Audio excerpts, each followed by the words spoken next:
Well, hello everyone.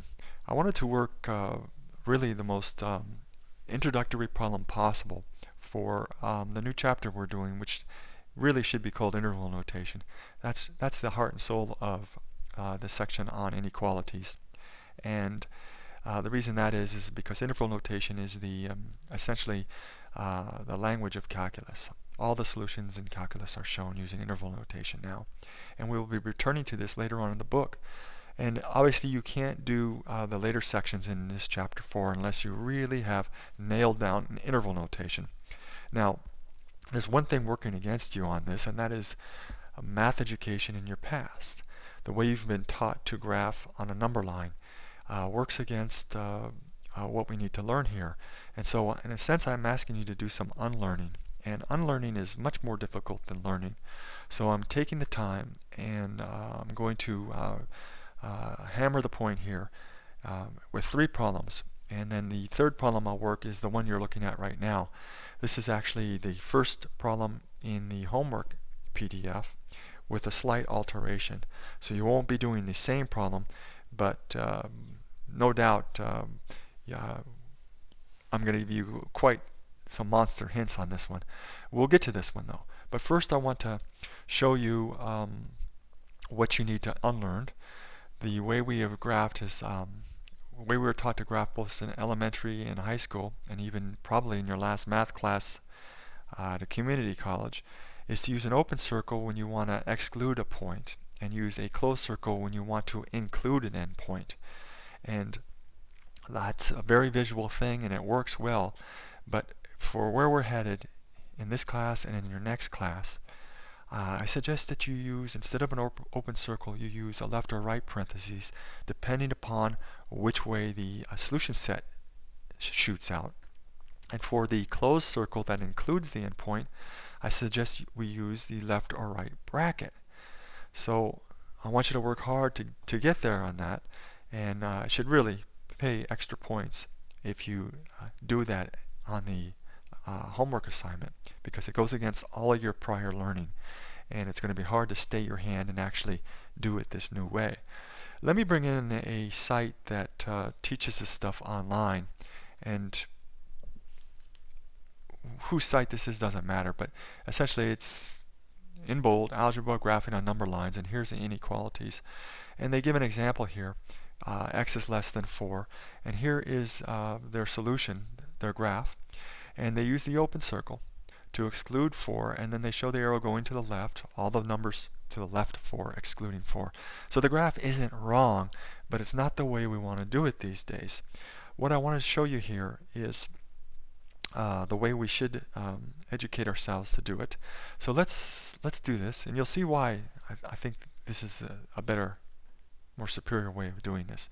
Let's bring in the problem, and let's do it then the new way. Again, it's going to be all the points to the left, and that the arrow will continue to go to the left. But instead of using the open circle, what I suggest we use here is this right here, the right parentheses, and that tells the modern reader in mathematics that the same thing that the open circle did, all the points to the left of 4, excluding 4.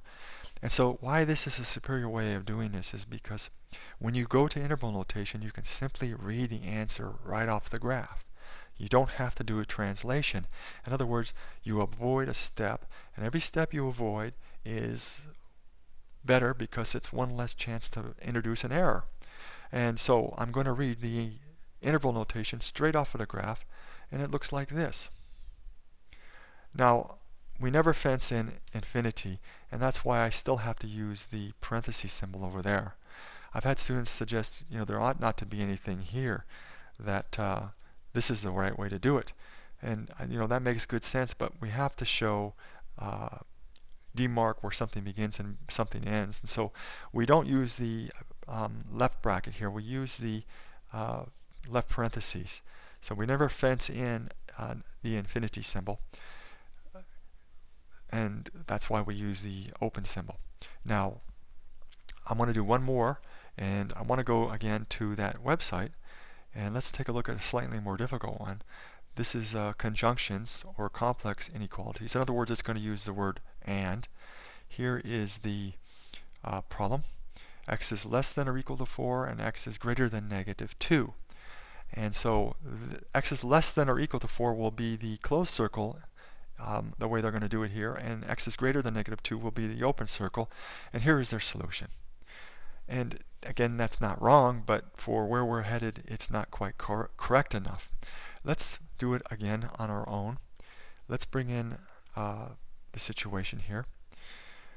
Okay, and what we're going to do here is x is less than or equal to 4. So x can be 4, and that means we want to use this symbol, which includes the endpoint. And I will paste it right down here to include 4.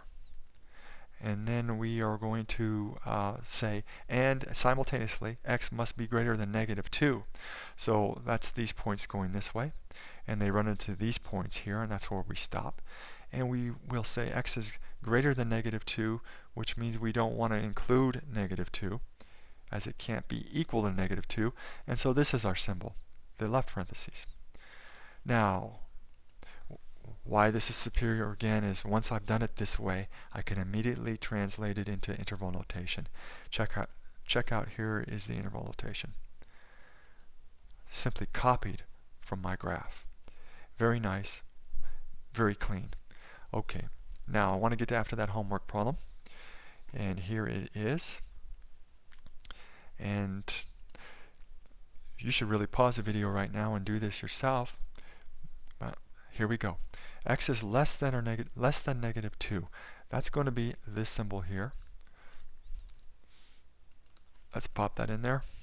And then simultaneously, conjunction, and x must be greater than or equal to negative 7. So it can be equal to negative 7 and it can be greater than negative 7. So we'll use this symbol and we put that here. Now all points that satisfy both of those things, that conjunction, that's what the and says, it has to meet both those conditions. Are these points inside here? And so I will hash in that right there. And there is the solution. And again, why this is such a nice thing to do it this way, going to interval notation is a straight translation. And so there you go. There's our answer. So nailing interval notation is really essential. And I think if our elementary schools and our high schools had taught the brackets in the parentheses instead of the open circles and the closed circles, I think that learning interval notation would be a snap. And you'd get there instantly. And instead, there's a bit of unlearning that goes on here, and people do fall down on this stuff. But it is the heart and soul of Chapter 4 and the heart and soul of calculus. So spend some time on it and nail it good. Be talking to you soon.